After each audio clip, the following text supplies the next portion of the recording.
एक समय की बात है। एक भाई बहन के बीच गहरा प्रेम था। दोनों एक दूसरे की खुशी में ही अपनी खुशी ढूंढते थे। लेकिन एक दिन किसी छोटी सी बात पर दोनों में तीखा विवाद हो गया।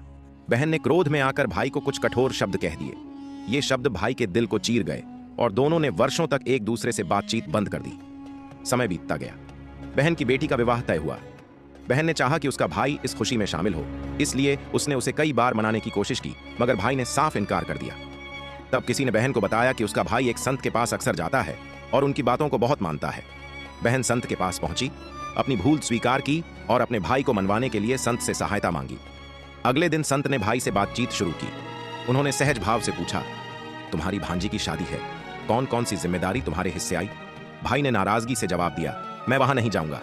मेरी बहन ने सालों पहले मुझे बहुत बुरा कहा था, जिसे मैं आज तक नहीं भूल पाया हूं। संत मुस्कुराए और बोले, पिछले सप्ताह के प्रवचन में मैंने क्या बताया था? भाई चुप रहा। संत ने गंभीर होकर कहा, अच्छी बातें तो तुम एक हफ्ते में भूल गए, लेकिन कुछ कटु शब्द सालों से याद हैं। जब मन में अच्छाई टिकती नहीं तो जीवन में शांति कैसे टिकेगी? यदि तुम्हें केवल बुरा ही याद रखना है तो फिर मेरे पास आना व्यर्थ है।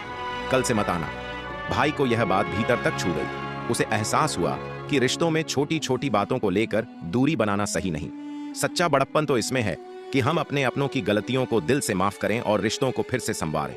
राधे राधे।